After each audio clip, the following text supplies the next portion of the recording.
रूस के राष्ट्रपति व्लादिमीर पुतिन का एक बयान जिसमें उन्होंने कहा कि रूस अब एशिया, अफ्रीका और लैटिन अमेरिका के साथ होने वाले ट्रेड के लिए डॉलर की जगह चीनी युआन का इस्तेमाल का समर्थन करता है। और ये सब तब हुआ जब चीन के राष्ट्रपति शी जिनपिंग रूस के दौरे पर थे। लेकिन आखिर क्यों दुनिया भर के कई देशों ने ट्रेड के लिए डॉलर के विकल्प की तलाश शुरू कर दी है? वो क्या कारण है जिसके चलते डॉलर के प्रभुत्व को कम करने का प्रयास जोरों पर किया जा रहा है? रूस यूक्रेन युद्ध की शुरुआत के बाद जिस तरह से अमेरिका और दूसरी पश्चिमी देशों ने रूस पर कड़े आर्थिक प्रतिबंध लगाए, उसके बाद से अमेरिका पर यह आरोप लगना शुरू हो गया कि वो डॉलर का इस्तेमाल हथियार के तौर पर कर रहा है। और क्योंकि ग्लोबल सेंट्रल बैंक में डॉलर का शेयर 60% और दुनिया भर में होने वाले 70% ट्रेड अमेरिकी डॉलर में होते हैं, और इसी फाइनेंशियल पावर की बदौलत अमेरिका दूसरे देशों पर कड़े प्रतिबंध लगाता आ रहा है। रूस, ईरान समेत दूसरे देशों पर लगे आर्थिक प्रतिबंधों ने बाकी देशों को ये सोचने पर मजबूर कर दिया कि भविष्य में अमेरिका किन्हीं कारणों के चलते उन पर भी आर्थिक प्रतिबंध लगा सकता है। और जिस तरह से रूस की अर्थव्यवस्था तेजी के साथ गिरी, वो उनके साथ भी हो सकता है। रूस पर लगे आर्थिक प्रतिबंध ने ये साफ दर्शा दिया कि अगर किसी एक देश की करेंसी का प्रभुत्व पूरे दुनिया में हो तो वो उसे कितना पावरफुल बना सकता है। रूस दुनिया के सबसे बड़े तेल, कोल और गैस उत्पादक देशों में से एक है, और जिस तरह से उस पर आर्थिक प्रतिबंध लगाया गया, उसका प्रभाव न सिर्फ रूस पर बल्कि उसके साथ व्यापार करने वाले दूसरे देशों पर भी पड़ा। रूस को अमेरिका और दूसरे पश्चिमी देशों ने स्विफ्ट सिस्टम से बाहर कर दिया। ये वो सिस्टम है जिसके जरिए एक देश दूसरे देश के साथ अपना ट्रांजैक्शन करता है, और इस ट्रांजैक्शन को अधिकतर डॉलर में किया जाता है।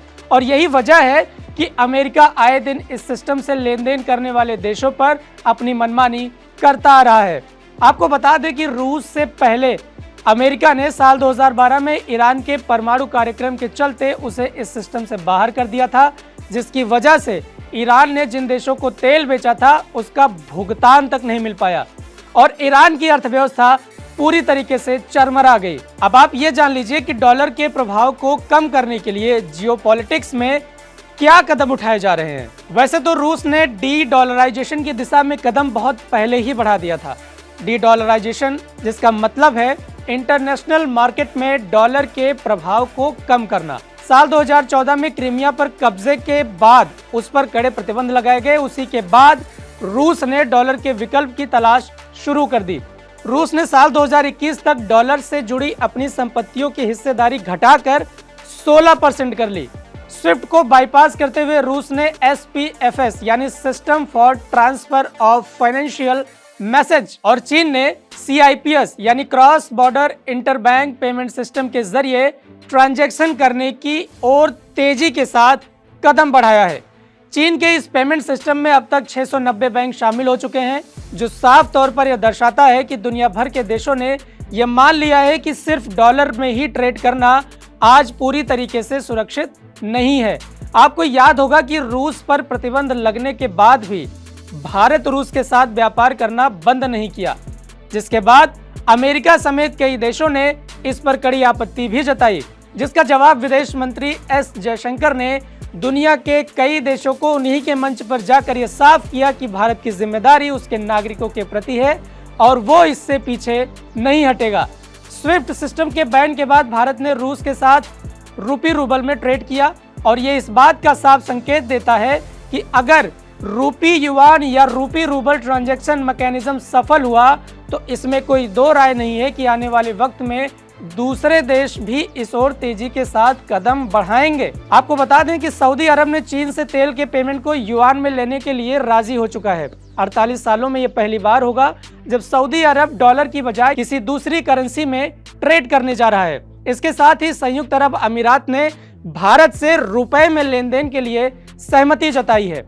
डॉलर के प्रभाव को कम करने के लिए चीन भी आसियान, अफ्रीका और लैटिन अमेरिकी देशों को राजी करने में लगा हुआ है, ताकि वो भी अपना ट्रेड डॉलर की बजाय युआन में करे। भारत रूस के साथ पहले ही रूबल रूपी में ट्रेड को बढ़ाने की दिशा में तेजी के साथ काम कर रहा है। ब्रिक्स को रूस के एक्सपोर्ट में अमेरिकी डॉलर का इस्तेमाल साल 2013 में लगभग 95% से घटाकर साल 2020 में 10% से भी कम कर दिया। रूस ने भी पश्चिमी देशों पर गैस सप्लाई के बदले में डॉलर की जगह रूबल में पेमेंट करने का दबाव बनाया है।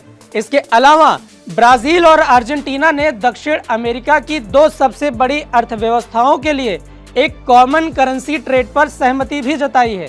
सिंगापुर में हुए एक सम्मेलन में कई दक्षिण पूर्व एशियाई अधिकारियों ने डी डॉलराइजेशन के तहत ये चर्चा की कि हम अपने बीच का ट्रेड कैसे करेंगे। रूस युआन में ट्रेड को अपना पूरा समर्थन दे रहा है। इसके साथ ही पूरी दुनिया की जीडीपी की 15% की हिस्सेदारी रखने वाला चीन दुनिया का सबसे बड़ा मैन्युफैक्चरर है और एक्सपोर्टर भी है, जिसके चलते वो अमेरिकी डॉलर को खुले तौर पर चुनौती दे रहा है। आईएमएफ ने पहले ही साल 2016 में युआन को अपने स्पेशल ड्रॉइंग राइट यानी एसडीआर बास्केट में शामिल कर लिया है। आज चीन दुनिया के 125 देशों के साथ प्रमुख रूप से ट्रेड पार्टनर के तौर पर काम कर रहा है। ये सभी युआन में ही ट्रेड करते हैं। इसके साथ ही डॉलर को रिप्लेस करने के लिए चीन को दुनिया के बाकी दूसरे देशों के अंदर अपने भरोसे को बढ़ाना होगा। इसी के साथ ही डॉलर जैसी एक मजबूत मॉनेटरी पॉलिसी सिस्टम को भी बिल्ड करना होगा। चीन अपने व्यापारिक साझेदारों को दिन ब दिन बढ़ाता जा रहा है, उन्हें युआन में ही ट्रेड करने के लिए राजी भी करता जा रहा है, जिसके चलते इस बात की संभावना काफी तेज हो गई है कि युआन डॉलर का एक विकल्प हो सकता है। इसके साथ सवाल ये भी खड़ा होता है कि क्या डॉलर के मुकाबले युआन पूरे ग्लोबल ट्रेड के लिए एक ग्लोबल करेंसी बन सकता है। मौजूदा वक्त में अमेरिका के पास सबसे सिक्योर फाइनेंशियल मार्केट है। इसके साथ डॉलर की ट्रांसपेरेंसी भी है। लंबे वक्त से डॉलर एक स्टेबल करेंसी होने के नाते इस पर लोग भरोसा भी करते हैं। जब बात चाइनीज युआन के ग्लोबल करेंसी बनने की आती है तो सबसे पहला सवाल ये खड़ा होता है कि चीन को दूसरे देशों की सीमाओं में लगातार दखल देते रहना, अघोषित हिटलरशाही शासन करना और कमजोर देशों को अपने जाल में फंसाने की लगातार कोशिश के चलते इस देश पर भरोसा कर पाना कठिन दिखाई पड़ता है। इसके साथ ही युआन को पहले भी डिवैल्यू किया जा चुका है। इस करेंसी का कंट्रोल चीन पर शासन करने वाली पार्टी सीसीपी के हाथ में ही है, जिसके चलते एक चीनी युआन के एक ग्लोबल करेंसी बनने के रास्ते में कई चुनौतियां भी दिखाई पड़ रही हैं। इसके साथ ही ये बात भी साफ है कि जब तक डॉलर को दूसरी कोई करेंसी कड़ी चुनौती नहीं देगी, तब तक अमेरिका दूसरे देशों पर अपनी मनमानी करता रहेगा। और बदलते वक्त के साथ अगर अमेरिका ने अपने इस रवैये में बदलाव नहीं किया तो भविष्य में उसे बड़ी समस्याओं का सामना करना पड़ सकता है। आपको हमारा ये वीडियो कैसा लगा हमें कमेंट बॉक्स में जरूर बताएं।